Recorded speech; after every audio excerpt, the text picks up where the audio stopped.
დღის განმავლობაში თუ ჩაგძინებია, კი, ანუ სულ ძინავს, როცა რომ დღესით მაღალი წნევა გაქვს, არა, პირიქით დაბალი მაქვს. მანქანისტარებისას თუ ჩაგძინებია, არა. ძილის დროს ხშირად გაღვიძება კი 1-3 მაინც. ღამის განმავლობაში ხშირად შარდავ.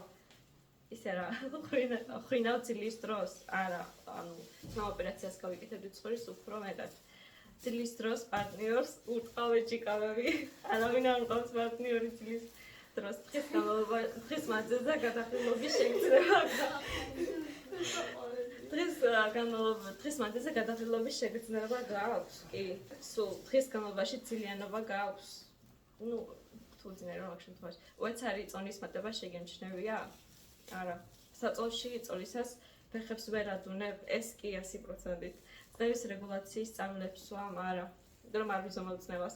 დარღვეული გაქვს გულისცემა, კი, გაქვს დეპრესია. რავი ესე? საშუალოდ გახვიძებისას თავი გტკივა ხოლმე? არა. შენს პარტნიორს დაუნახავს რომ სუნთქვას აჩერებ ძილის დროს. მინდა მინახავ და ალკოჰოლის სასმელს. არავინ ჩემთან არავინ არ წავს. ალკოჰოლს სასმელს ვამ, არა. სედატიური ტიპის სწავლებს იღებ, არა, იმიტომ რომ უფრო მარტივად მეძინება და სხვა დადებითი პასუხების რაოდენობა. და დავთვალა უნდა? არა, არ მითქმია ხა ყველაფერზე. ერთი, ეს თქვი კი, ერთი პარტნიორი გინდა რომ დავაზგნოთ. ანუ უფრო ხშირად მაქვს როგორი რაღაცა ესეო არ ფშობურად ვწივარ და ანუ ღრმად ამოვისუნთქავ, მე ჩავისუნთქავ, მე კარგად ვარ, მე კიდე სტახენი გავა, მე ღრმად ჩავისუნთქავ, მე კარგად ვარ. არ ვიცი, საერთოდ მაგ. Because some delivery იმიტომ რომ საერთო პრობლემა მაქვს.